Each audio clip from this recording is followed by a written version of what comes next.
টার্মটা একটুখানি মার্ক করবে। What is dominion? Dominion জিনিসটা একটুখানি বোঝো যে ডমিনিয়ন জিনিসটা কি। আজকের ডেটে ভারতবর্ষ কি?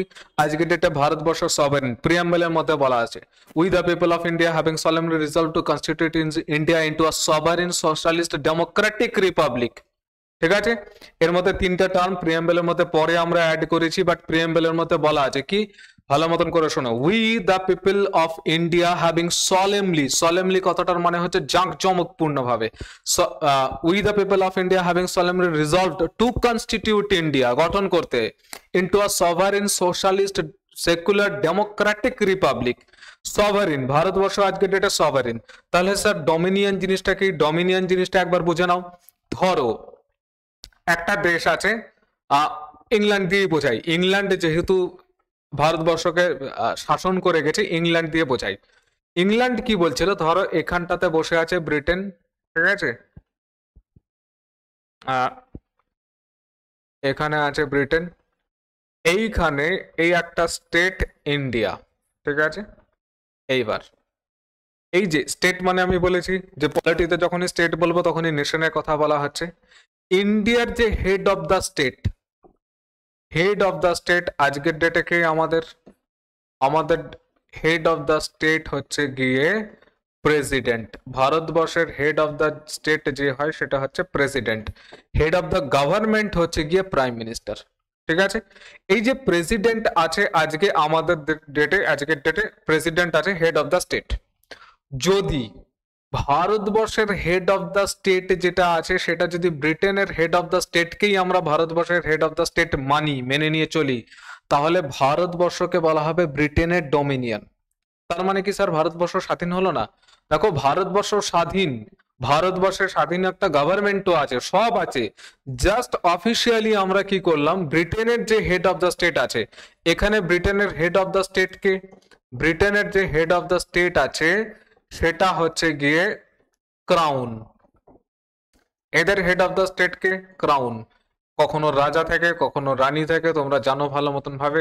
ঠিক আছে, 1600-তে কুইন এলিজাবেথ ওয়ান ছিল, মনে আছে? পড়েছিলাম আমরা, আগের দিনে পড়েছি।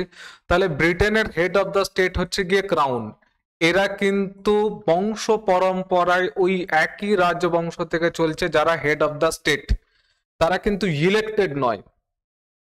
ঠিক আছে, এখানেও একটা দারুণ গল্প আছে। হেড অফ দ্য স্টেট যদি ইলেক্টেড হয় তাহলে সেটাকে বলা হয় রিপাবলিক। ভারতবর্ষ হচ্ছে গিয়ে রিপাবলিক। রিপাবলিকের আরো অনেকগুলো ফিচার্স আছে, বাট তার মধ্যে একটা প্রধান সব থেকে ইম্পর্টেন্ট যেটা ফিচার, সেটা হেড অফ দ্য স্টেট কখনো হেরিডিটারি হবে না, সে কিন্তু ইলেক্টেড হতে হবে। ভারতবর্ষের যে প্রেসিডেন্ট আছে সেই প্রেসিডেন্ট কি হয়? ইলেক্টেড হয়। Indirect election, but he or she is elected. বোঝা গেছে?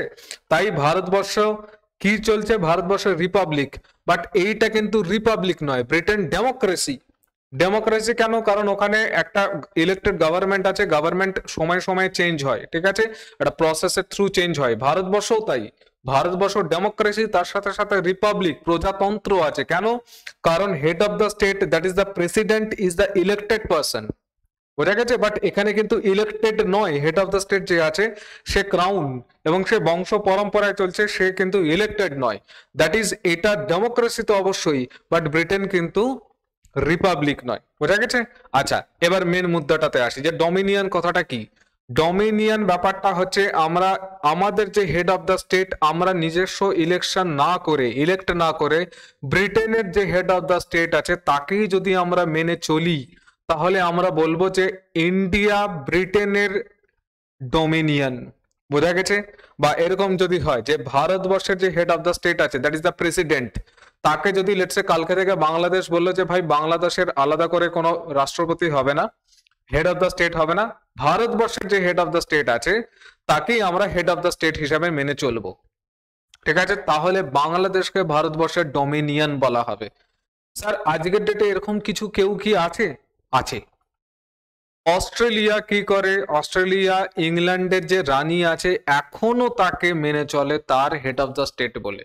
প্রবাবলি নিউজিল্যান্ডও তাই করে। ঠিক আছে, আমি যতদূর আমার মনে আছে নিউজিল্যান্ডও সেম কেস। নিউজিল্যান্ড কি করে? ইংল্যান্ডের যে ব্রিটেনের যে রানী আছে বা ক্রাউন যে আছে তাকে এখনো পর্যন্ত তার হেড অফ দ্য স্টেট হিসেবে মানে। বোঝা গেছে? তাহলে এইটা হচ্ছে ডমিনিয়ন। এই ছিল গল্প ডমিনিয়নের।